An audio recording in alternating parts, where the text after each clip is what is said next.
नमस्कार, जय हिंद दोस्तों। स्वागत है आपका आज की इस क्लास में। आज की क्लास में मैं आपको बताने वाला हूं बोर्ड एग्ज़ाम के लिए बहुत ही महत्वपूर्ण 25 ऑब्जेक्टिव क्वेश्चन, जिसमें से लगभग 20 ऑब्जेक्टिव क्वेश्चन आपके बोर्ड एग्ज़ाम में आने ही वाले हैं। आज के जितने भी ऑब्जेक्टिव क्वेश्चन हैं वो आपके लिए बहुत ही महत्वपूर्ण है, तो उसके लिए वीडियो को आपको लास्ट तक देखना होगा भैया, ठीक है। वीडियो को आप लास्ट तक बहुत ही ध्यान से देखिएगा। एक से अच्छे ऑब्जेक्टिव क्वेश्चंस मैं आपके लिए लेकर के आया हूँ। तो अगर चैनल पर नए हैं तो सबसे पहले आप चैनल को सब्सक्राइब जरूर कर लीजिएगा। अपने दोस्तों के पास भी वीडियो को शेयर कीजिएगा ताकि वो भी इस वीडियो का लाभ उठा सकें, ठीक है। तो चलिए बिना समय को ज़ाया किए हुए हम शुरुआत करते हैं क्लास की।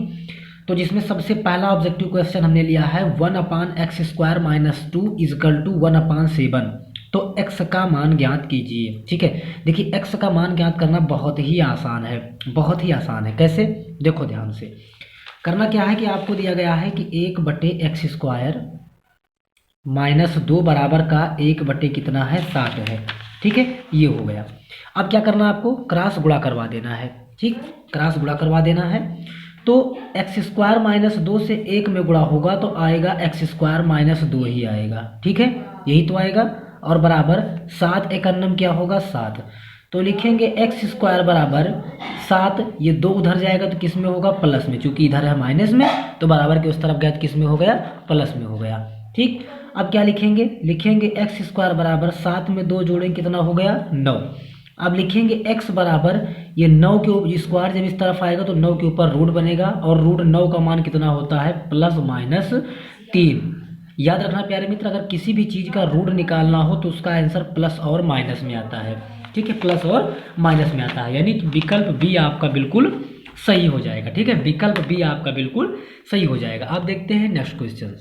बहुत ही ध्यान से दूसरा प्रश्न आप देखिएगा। दूसरा क्वेश्चन आपका है कि द्विघात समीकरण 3x² - 6x + 4 = 0 का विविक्तकर ज्ञात करना है, ठीक है ना। विविक्तकर क्या होगा, ठीक है। तो भैया विविक्तकर का आपने सूत्र पढ़ा होगा, d बराबर b² - 4ac, ठीक है। ये सूत्र आपने पढ़ा विविक्तकर का। अब देखिए a बराबर कितना है, a बराबर कितना है 3 है, b बराबर कितना है -6 है, और c बराबर कितना है 4 है, ठीक। अब इसी फार्मूले पर आपको मान रख देना है, ठीक है।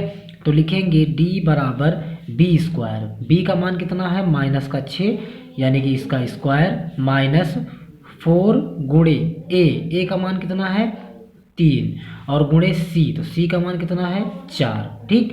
तो ये 6 छंग कितना हो जाएगा 36 -4 3 12 और 12 चौको 48, ठीक है। अब 48 से 12 घटाएंगे कितना बचेगा, -12 बचेगा, -12 बचेगा, यानी कि विकल्प सी आपका बिल्कुल सही हो जाएगा, ठीक है। और प्यारे मित्र, अगर अभी तक आपने चैनल को सब्सक्राइब नहीं किया है तो प्लीज़ सबसे पहले आप चैनल को सब्सक्राइब जरूर कर लीजिए। अब देखते हैं नेक्स्ट क्वेश्चन। नेक्स्ट क्वेश्चन आपका है x² / 4 = 9 का हल, ठीक है। देखिएगा बहुत ही आसान है क्वेश्चन करना, बहुत ही आसान है। x² / 4 और बराबर में क्या लिखा है 9। 9 के बटे में मानेंगे 1 और कराएंगे क्रॉस गुणा, ठीक है। तो x² एकन्नम क्या होगा x², और ये 9 चौको कितना होगा 36, ठीक। तो लिखेंगे x बराबर √36, स्क्वायर उस तरफ जाएगा तो रूट बनेगा, और 36 का रूट क्या होगा +-6। अभी अभी हमने क्या बताया कि किसी भी चीज़ का रूट निकालते हैं तो आंसर प्लस और माइनस दोनों में आता है। तो +-6 यानी कि कौन सा आपका सही होगा, ये यहाँ पर भाई ऑप्शन जो है 9 चौको 36, ये आपका ऑप्शन गलत छपा हुआ है, ये हो जाएगा +-6, ठीक है। अब देखते हैं अगला क्वेश्चन। अगला क्वेश्चन है 7x² - 28 = 0 का हल क्या होगा, ठीक है। इसका हल हमें बताना है। तो बहुत ही ध्यानपूर्वक देखिएगा प्यारे मित्र, आपका क्वेश्चन नंबर 4। क्वेश्चन नंबर 4 है कि 7x² - 28 बराबर का 0, इसका हल क्या होगा, ठीक है। तो आपका है 7x² - 28 बराबर 0, ठीक। तो लिखोगे 7x² बराबर 28 को बराबर के उस तरफ ले जाएंगे, 0 के इस तरफ लाएंगे तो हो जाएगा प्लस में, ठीक। अब इसको काटेंगे 7 एकन्नम 7, 7 चौको 28, यानी कि x² बराबर क्या आया 4। तो x बराबर क्या लिखेंगे √4, ठीक। तो x बराबर क्या आएगा +-2 आ जाएगा, ठीक।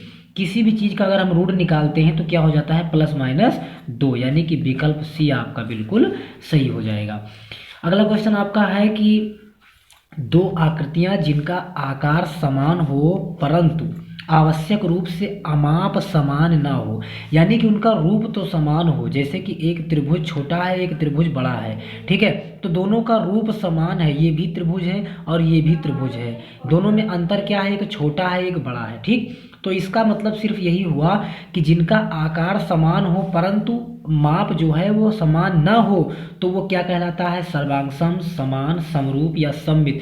तो इस प्रकार की आकृतियां भैया समरूप कहलाती हैं, याद रखना इस बात को, समरूप कहलाती हैं, ठीक है।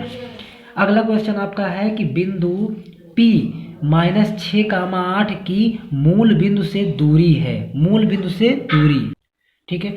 तो हमें जो है P जो है -6, 8 दिया गया है और इसकी मूल बिंदु से दूरी निकालना है, ठीक। तो दूरी निकालने का जो सूत्र होता है वही सूत्र हम लगाएंगे, यानी कि x1 - x2 का होल स्क्वायर और प्लस में y1 - y2 का होल स्क्वायर, ठीक है, यही सूत्र हम लगाएंगे। हमारा मान जो दिया गया है वो -6, 8 देखिए प्रश्न में दिया गया है, प्रश्न पत्र में -6, 8 दिया गया है। और अगला हम मान लेंगे 0, 0, ठीक।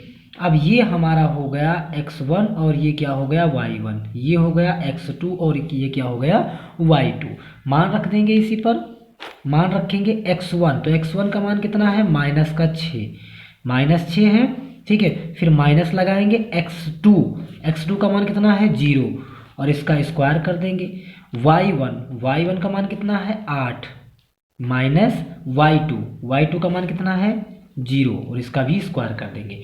तो याद रखिएगा इस बात को कि अगर कहीं पर भी एक बिंदु दे दिया जाता है, ठीक है, एक बिंदु दे दिया जाता है और उसकी मूल बिंदु से दूरी पूछी जाती है तो अगला बिंदु आप 0, 0 मान लेंगे और दूरी का सूत्र लगा देंगे, आंसर आपका आ जाएगा, ठीक है। अब क्या करना, 6 छंग हो जाएगा 36, माइनस माइनस 2 बार गुणा करेंगे तो प्लस, ये 8 अठाई 64, तो 64 में 36 जोड़ेंगे तो कितना हो जाएगा 100 और 100 का रूट निकालेंगे तो कितना आ जाएगा 10, 100 का रूट निकालेंगे कितना आ जाएगा 10 आ जाएगा, यानी कि विकल्प सी आपका बिल्कुल सही हो जाएगा। अगला क्वेश्चन हम समझते हैं। अगला क्वेश्चन आपका है कि सेक थीटा बराबर 2, ठीक, सेक थीटा बराबर 2 है तो थीटा का मान बताइए। तो बड़े ध्यान से आप समझिएगा, सेक थीटा बराबर 2 तो थीटा का मान हमको बताना है। तो देखिए सेक थीटा बराबर 2 है तो अब क्या लिखोगे, सेक थीटा बराबर ये 2 किसका मान है, ये 2 है सेक 60 का मान, किसका है सेक 60 का मान। अब सेक से सेक क्या हुआ कैंसिल, तो थीटा बराबर कितना आया 60 आया, थीटा बराबर कितना आया 60 आया, यानी कि ये आंसर सी बिल्कुल आपका सही हो जाएगा। अगला क्वेश्चन आपका होने वाला है कि जब एक बिंदु दृष्ट रेखा और क्षैतिज रेखा से बने कोण को प्रेषित करता है तो बिंदु क्षैतिज स्तर से होता है ऊपर तो क्या कहलाता है, तो क्या कहलाता है, वो न्यून कोण कहलाएगा, ठीक है, याद रखिएगा इस बात को, वो क्या कहलाएगा न्यून कोण कहलाएगा। अगला क्वेश्चन आपके लिए वेरी वेरी मोस्ट इंपॉर्टेंट है, बहुत ही महत्वपूर्ण क्वेश्चन है अगला आपका कि दो वृत्तों की परिधियों में 2:3 का अनुपात है, इनके क्षेत्रफलों का अनुपात बताना है, ठीक है। तो दो वृत्तों की परिधियां हैं जिनका अनुपात दिया गया है, ठीक है। तो लिखेंगे पहले वृत्त की परिधि, पहले वृत्त की परिधि यानी कि 2πr1 बराबर कितना है भाई 2 है, ठीक है। उसके बाद दूसरे वृत्त की परिधि, ठीक है ना, क्या है दूसरे वृत्त की परिधि यानी कि 2πr2 बराबर कितना है 3 है, ठीक है। और इसको हम किस में कर देंगे भैया बटे में कर देंगे, तो 2π से 2π कैंसिल, यानी कि r1/r2 = 2/3, ठीक है। यानी कि हम कह सकते हैं कि r1 का मान 2 है और r2 का मान कितना है 3 है। हमसे पूछा गया है वृत्तों के क्षेत्रफल का अनुपात, तो वृत्त का क्षेत्रफल बराबर क्या होता है बताइएगा, वृत्त का क्षेत्रफल का सूत्र क्या होता है πr², πr1 का स्क्वायर कर देंगे, चूंकि हमारे पास दो त्रिज्याएं हैं तो πr1 का स्क्वायर और बटे πr2 का स्क्वायर, ठीक, दो त्रिज्याएं हैं। अब पाई से पाई कैंसिल, r1 का मान कितना है 2 तो इसका स्क्वायर और बटे r2 का मान कितना है 3 तो इसका स्क्वायर, 2 को 2 बार गुणा करेंगे तो 4 और 3 को 2 बार गुणा करेंगे तो 3 त्रिक का 9, और 4/9 को हम क्या लिख सकते हैं, 4:9। ठीक है, क्या लिखेंगे, 4:9, यानी कि विकल्प ए आपका बिल्कुल सही हो जाएगा। ठीक है, अगर जानकारी आपको अच्छी लग रही है तो चैनल को आप सब्सक्राइब जरूर कर लीजिए और अपने दोस्तों के पास भी वीडियो को शेयर कर दीजिएगा। ठीक है, अगला क्वेश्चन हम देखते हैं कि त्रिज्यखंड आर के एक वृत्त के कोण थीटा वाले त्रिज्यखंड के संगत चाप की लंबाई हमको बताना है। ठीक है, तो इसके संगत चाप की लंबाई क्या होगी, इसके संगत चाप की लंबाई क्या होगी, θ/360 गुणे 2πr हो जाएगी संगत चाप की लंबाई।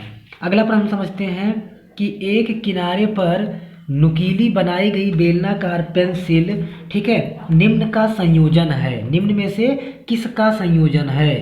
तो जो पेंसिल होगी संयोजन किसका बनेगा, एक शंकु और एक बेलन, यानी कि विकल्प ए आपका बिल्कुल सही हो जाएगा।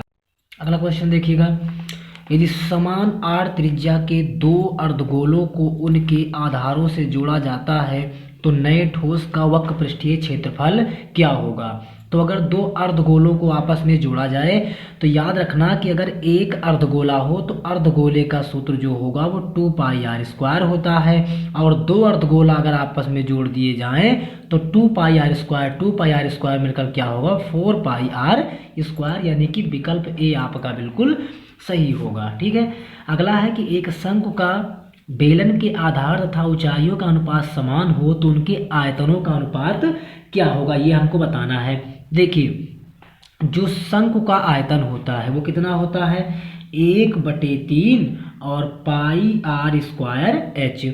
ठीक है, उसके बाद बटे लिखेंगे।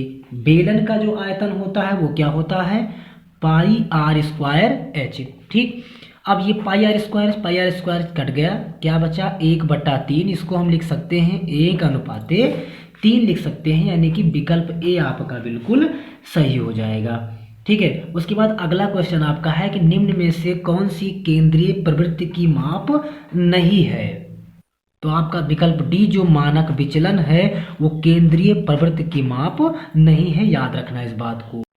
अगला क्वेश्चन आपका बहुत ही महत्वपूर्ण है कि यदि दो संख्याओं का HCF यानी कि मासा जो है अगर वो 1 हो तो वह क्या कहलाती है। तो अगर दो संख्याओं का मासा भैया 1 आ रहा हो तो याद रखना वो संख्या सह अभाज्य कहलाती है, इस बात को आप याद रखिएगा। अगला क्वेश्चन है कि निम्न में अपरमेय संख्या बताइए। तो देखिए, अपरमेय संख्या पहचानने की दो ट्रिक है, या तो दी गई संख्या p/q के रूप में हो यानी कि बटे के रूप में हो, और या तो जो संख्या हो वो पूरी तरह से विभाजित हो चुकी हो, पूरी तरह से विभाजित हो गई हो, यानी पूरी तरह से कट गई हो। इन दो सिचुएशन में, इन दो परिस्थितियों में ही संख्या जो होती है वो परमेय हो सकती है, इसके अलावा संख्या हमेशा अपरमेय ही रहेगी। ठीक, तो 22/7 देखिए p/q के रूप में है तो इसका मतलब ये परमेय है।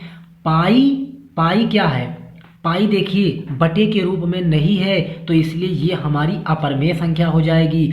0.69 ये भी आगे जाकर के कट गया, इसका मतलब ये भी परमेय है।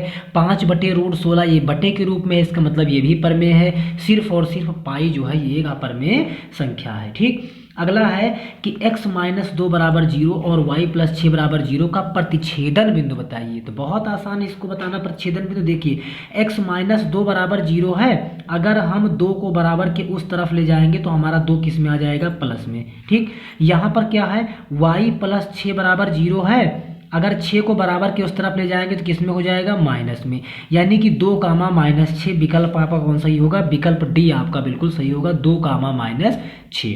ठीक, अब अगला प्रश्न हम देखते हैं। अगला प्रश्न है आपका कि यदि a/3 - b/4 = 1 में a = 6 है तो b का मान हमको ज्ञात करना। देखिएगा, बहुत ही आसान और बहुत ही इम्पोर्टेंट सवाल है ये आपका। a का मान देखिए 6 दिया गया है तो a की जगह पर हम क्या लिखेंगे, 6 लिखेंगे। बटे में 3 है तो 3 लिखेंगे, -b/4 और बराबर में है 1। ठीक, अब ये 3 × 3 3 दूनी 6 यानी कि 2/1 आया, -b/4 = 1। ये हम भिन्न को अगर सरल करेंगे तो 4 दूनी कितना हुआ, 8, और -b से 1 में गुणा होगा तो b, और बटे 4 × 4 और बराबर में 1।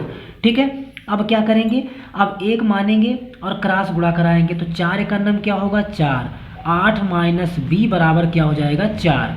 तो लिखेंगे माइनस बी बराबर 4 और 8 को बराबर के उस तरफ ले जाएंगे तो हो जाएगा माइनस में। ठीक, तो लिखेंगे माइनस बी बराबर 8 से 4 घटाएंगे कितना आएगा -4।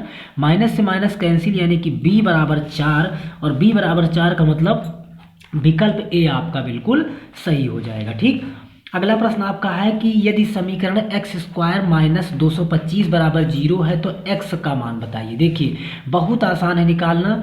एक्स स्क्वायर माइनस 225 बराबर 0 है। ठीक है, तो क्या लिखोगे x बराबर 225 को बराबर के उस तरफ ले जाओगे प्लस में होगा। ठीक, तो लिखोगे x बराबर स्क्वायर इधर आएगा तो 225 पर क्या बनेगा रूट बनेगा।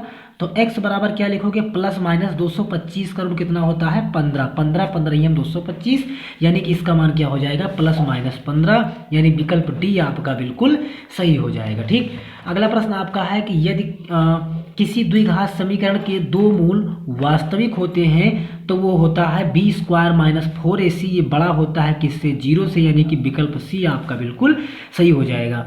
अगला है कि यदि भुजा ए वाले समबाहु त्रिभुज की ऊंचाई होती है क्या होती है a√3/2 यानी विकल्प सी आपका बिल्कुल सही हो जाएगा। ठीक है, अगला प्रश्न बहुत ही महत्वपूर्ण आपका है कि साइन 30 का मान बताइए। तो भैया साइन 30 का मान आप याद किए होंगे 1/2 होता है। फिर अगला विकल्प आपका है कि दो कोण पूरक कहलाते हैं यदि उनके कोणों का योग। तो पूरक कोण कब होते हैं यदि उनके दोनों कोणों का योग कितना हो 90 अंश हो यानी विकल्प ए सही होगा।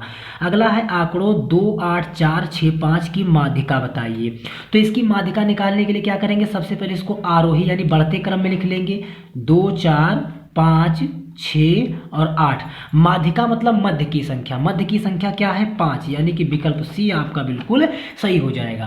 तो प्यारे मित्र जानकारी वो कैसी लगी हमें कमेंट करके जरूर बताया। अगर चैनल पर नए हैं तो सबसे पहले आप चैनल को सब्सक्राइब जरूर कर लीजिएगा, बेल आइकन को प्रेस कर लीजिएगा और अपने दोस्तों के पास भी वीडियो को शेयर कीजिएगा ताकि वो भी इस वीडियो का लाभ उठा सके। और आज का जो वीडियो था ये आपको 20 नंबर ऑब्जेक्टिव के बिल्कुल सही देकर जाने वाला है। तो चैनल को सब्सक्राइब करके अपने दोस्तों के पास भी शेयर कर दीजिएगा।